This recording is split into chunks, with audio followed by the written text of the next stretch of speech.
Hello everybody! So, the demo for Monster Hunter Stories 2 came out recently, and I've played through it twice now, trying to get kind of a feel for something. And while playing the demo, I had the idea of trying to do a Nuzlocke run style play of Monster Hunter Stories 2. Now, I have played the first stories, so some of these rules are kind of going to be based off of some Stories 1 based Nuzlocke rules from other content creators. I believe Reverjolt,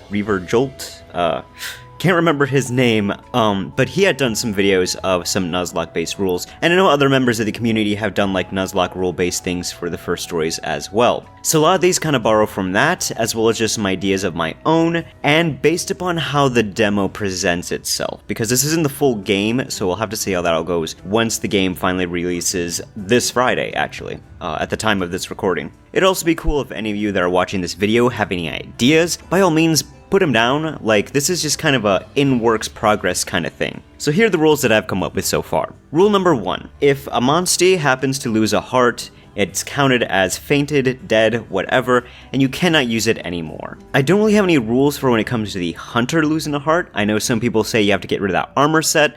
That's a decent enough idea, or all the equipment that you currently have on, but we're gonna kind of address equipment a little bit later. But if you like that rule, by all means keep it. I, however, am not probably going to play via that rule, mostly just because it's pretty easy to get equipment anyway, where monsties are much more limited, especially thanks to our second rule. You can only get one egg per basic monster den and rare monster den in any main area. So the demo is a really good example of this. When you first leave the village, you have this big open field that has randomly spawning monster dens in it in of itself. Now, it does lead off to these other smaller dungeons, such as the Everdens, and things like that southern jungle section, and of course, Guardian Ratha's nest. The extended areas do not count. I know that in Everdens, you can cause monsters to retreat and spawn in retrievable monster eggs from there. I, however, will not be playing via that rule. Like I said, it's the main open areas where dens naturally spawn to begin with that will count. So you can go to one basic den, the gray ones, and get an egg there. And you can go to one rare den, a golden cave, and get an egg there. And that's the only monsters that you can use within that area, or that you can obtain from that area, and use from that point on. I also have a third rule for no repeat eggs, so you can't have repeatable monsters. That's what I want to go with just because I like variety more, but if you don't want that rule, it makes sense because that can kind of handicap you if you get the same egg while trying to search for a much better egg at both a basic den and a rare den. One of the things that needs to be discussed is how the demo presents itself. Now, I remember in Monster Hunter Stories 1, I still have the game, just haven't reset a file in quite some time on it, because I'm pretty sure you only have one file, and I got like a whole bunch of monsters and stuff like that I don't want to get rid of. But after you get your Velocidrome, you then basically can go to that open field, and you have access to almost every kind of monster at that moment in the story in that area, such as Arzros, Aptonoth, and Yinkutku as some examples. In the demo for Stories 2, you have to do some story progression before other monsters become available, such as Boldrome, Yinkutku, and Puke. So I played a little bit further on to kind of cause that stuff and ignored those story-based eggs. I didn't count them because you don't get them A in dens, and B, they're kind of like mandatory eggs. The one slight exception to this that I think maybe some people might have a different view on is when you're first playing the game, you're given a Velocidrome to borrow, and then you find yourself a Kulu-Yaku egg. To me, this is the closest we've had in a Monster Hunter Stories game where you kind of get an option as your quote-unquote starter monstie, because the Velocidrome does decide to stick with you, rather than having to give it back. So I view that as having a choice of whether or not you want to choose between a Velocidrome or a Kulu-Yaku as your first monster. Some people might view that differently, where you kind of have to get rid of that, or just ban that Velocidrome early on, and I understand why some people might feel that way. I, however, played where they're basically starters, and I personally went with Velocidrome because I like it a lot. Kulu-Yaku is really good, trust me, I tried it out on my first playthrough, it's good, but I just like Velocidrome more. And it's a little bit more risky because I immediately went for that Banabra side quest, and almost lost my Velocidrome because the Banabras hit way harder than I thought. Velocidrome has really bad defense, so it's kind of a risky monster to use, but I like it a lot. That's just kind of how I view it. Maybe there's some other differing opinions on that. Fourth rule, you cannot use Ratha. In the first Monster Hunter stories, you do get this Rathalos, a special Rathalos, who's got like perfect open slot genes. It's fantastic with really good stats, and it's kind of meant for you to use that monster quite a bit because you do have to be forcefully using it for a brief moment in the final boss fight. I think it's probably only going to be this special winged Rathalos that's going to be the mandatory monster you probably have to have on your team at all times, which is frustrating because it limits your party variety when playing through the main story. But if that is the case, I'm going to ban using this Rathalos because it's going to be incredibly good, and it's just not my thing. I'm gonna obviously have it around for like story reasons, but because again, I think you're probably gonna be forced to have it. But as for using it in gameplay, I'm going to not. On the Rathalos egg you get from a den or rare den in a specific area, that counts. And I'm really hoping that throughout the rest of Monster Hunter Stories 2, once you get to a new area, you just kind of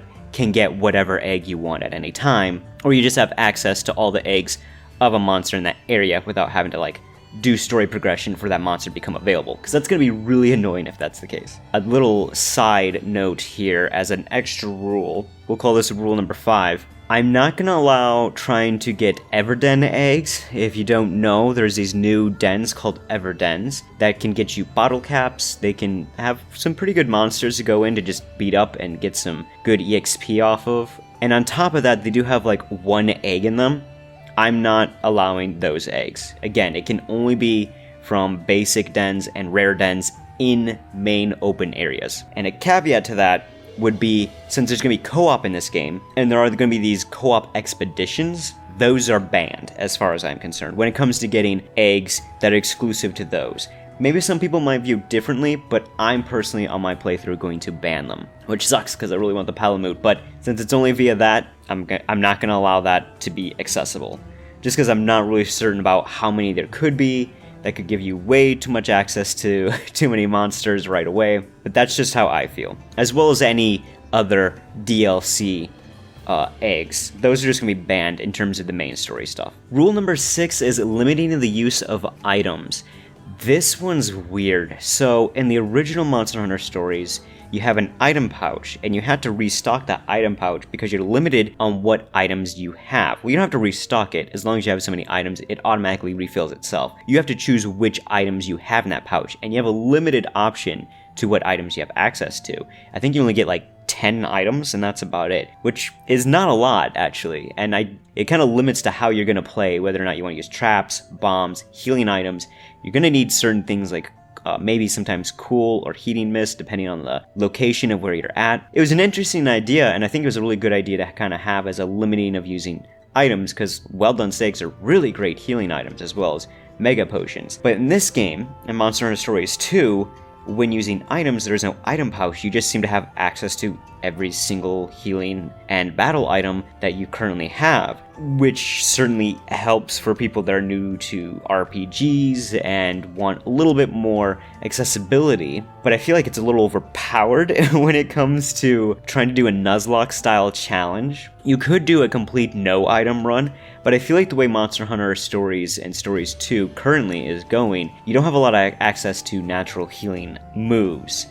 Afternoth has a healing move, but Afternoth is not very great, so items really kind of make up for that. Plus, your CPU players, unfortunately, you don't have much control over them. They're just going to heal from time to time. And I think you still should have access to healing items to make up for any massive damage, because some of these monsters can do a whole bunch of damage, and you'll just lose a run if you don't have any items at all. So, to me, maybe limiting it to like 5 heals per battle or something like that might be a good idea. We're going to have more information about items, their use, and accessibility once the full game is out, but I definitely plan on limiting my use of items. So the last few rules that I have are simply rules for myself to kind of make the game a little bit more challenging. One would be maining only one specific weapon. In the first Monster Hunter stories, you could choose like one weapon, and that's the weapon that you're basically going to be using if you wanted to just stick with Like, I main Greatsword. I'm not great with Greatsword in the main series, so this was like the only opportunity I had to main Greatsword where I could feel like I was at least competent with the weapon. In Monster Hunter Stories 2, you get access to 3 weapons at a time because you want different attack variety to do more damage to different body parts that are weak to either blunt, slash, and piercing damage. Well, I guess I shouldn't say slash, cutting. Which is a really cool mechanic, but I think one of the ways to limit myself more is by sticking with only one weapon even if it has a disadvantage to certain monsters. That puts a little bit more risk in those battles. So I'm personally maining bow, because I think that'd be really cool, but that's just how I'm playing. And my last rule is that I'm not going to be upgrading any equipment and won't be using any talismans. So yeah, that's kind of what I have in mind. If you guys have any other ideas, by all means let me know. We'll see how this evolves and changes once the full game comes out. And I'm also curious, like, I'm really looking forward to the game. I can't wait for it. It's definitely looking more entertaining than Pokemon Sword and Shield. But I'm curious, like, what are some of the monsters that everyone else is looking forward to and hoping to have in their team? Personally, for the new monsters, I really want to get a Legiana. That's my favorite monster from World. A Estalos and Mitsune, as those are some of my favorite monsters as well. Awesome monsters. The Fated Four is just all around cool. And of course, I want another Rathian on my team. In the first stories, I got a Rathian and a pink Rathian pretty early on, but I got the Rathian first. Well, I got it second, but I was able to use it first because I got the pink Rathian before I was actually a proper rank to use it. But Rathian's one of my absolute favorite monsters in the series, so of course I mained her in the first game, and she is one of my favorites. So I hope I get another Rathian that I get to play with in the main story anyway. Once I do this whole Nuzlocke challenge kind of thing with Stories 2, I'm gonna go out and get all the monsters that I can. Anywho, you guys have a great day. Since I don't have to work tomorrow, I will try to get an equipment video out. I'm thinking Koropeko, so here's to hoping. Sorry it's been a while since I made a video, but see you guys next time, and take care.